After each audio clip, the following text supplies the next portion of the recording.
Let's talk about perimenopause because I think we have gone way too far in one direction with this topic. Menopause is real, perimenopause is real, ovarian decline is absolutely real.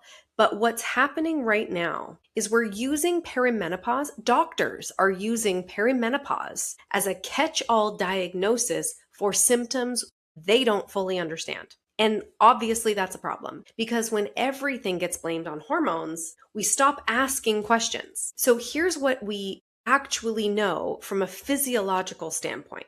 In perimenopause, ovulation becomes less consistent, which means progesterone is what's dropping first. Estrogen doesn't just decline, it fluctuates and it becomes a bit unpredictable. That alone can impact sleep, mood, cycle patterns, yes, of course. But hormones do not operate in isolation. They sit on top of systems. They sit on top of your whole metabolism, your nervous system, your liver, your gut, and your ability to produce energy, your ability to clear what your body is producing. So when someone says, this is just your hormones, when your doctor says, oh, this is normal, it's just perimenopause, what they're really saying is we're not going to look at the systems underneath. But here's what I see clinically every single day. Women come to me and they're not doing nothing. They're not just letting themselves go. They're actually the most disciplined ones that I see. They're eating clean. They're working out consistently. They're getting their steps in.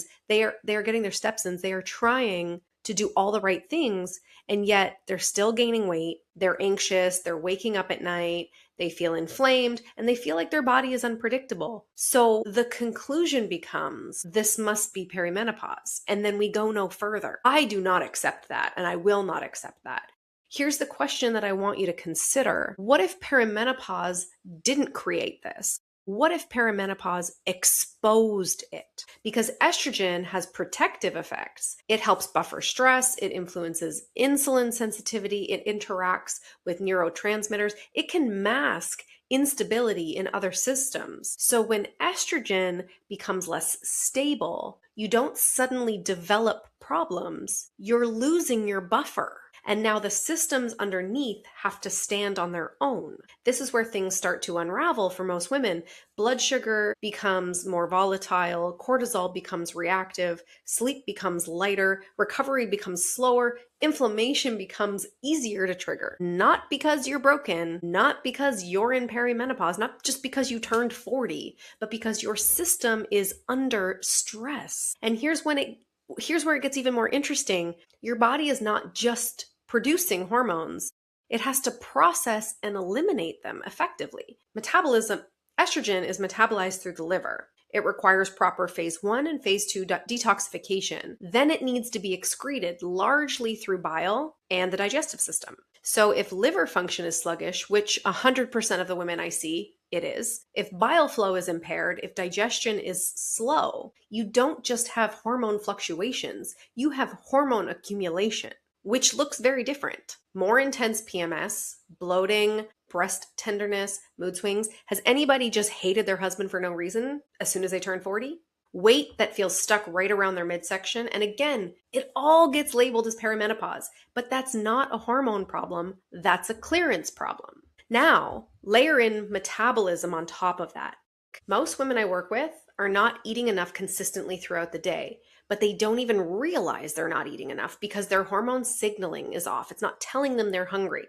Coffee in the morning, delayed eating, light meals, then most of their intake happens later in the day when they get home from work. That pattern alone destabilizes blood sugar, which directly impacts cortisol, which directly impacts sleep, which directly impacts fat storage. Do you see how the ripples are coming through all the systems of your body? Then you add in working out, high intensity, 7 days a week, and very little true recovery. So now you have unstable blood sugar, elevated stress signals, poor recovery, and a system that's already trying to keep up. And then perimenopause hits, and we just blame hormones? But the truth is, the system was already under pressure. You've been doing this since your 20s. There's a concept I reference often from Elizabeth Gaines. Your body has a vital reserve. You can think of it like capacity, or you can think about it like a bank account.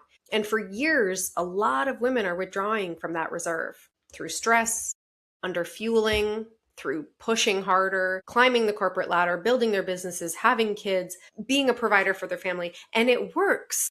You get through it. You manage to do it until it doesn't work. Perimenopause isn't that start. It's the point where the body says, I can't keep compensating for this level of productivity anymore. So let me ask you something. And I want you to really think about it and be honest with yourself. Are we blaming perimenopause for weight gain? Or are we looking at a metabolism that's been under stress for decades? Are we blaming perimenopause for anxiety? Or are we looking at the nervous system that has been running in overdrive for decades? Are we blaming perimenopause for poor sleep? Or is your physiology no longer stable enough to support deep rest and recovery? And this one, are we blaming perimenopause for suddenly feeling disconnected, irritated, or resentful in our relationships? Or did declining hormones just remove the buffer and now you can feel everything your body has been carrying for decades? Because hormones don't create your reality. They amplify what's already happening there. And I know that might challenge what you've been told or what you think, but it should also feel relieving. It should also give you hope, because if this was just aging, then we're all stuck. We're all shit out of luck because nobody is aging in reverse. But if this is metabolic capacity, if this is how your body is functioning, then that is very changeable. And I see it change every single day in the women that I'm working with. Women who thought this was just how it is now start sleeping again, start thinking clearly again, start seeing their body respond to the hard work you do for it. Not because it's forced, but because we finally started supporting it properly. So if you're listening to this and something is clicking, you're thinking, this sounds like me. Do you actually want to know why you're gaining weight, why you feel anxious, why your body feels completely different after you turned 40?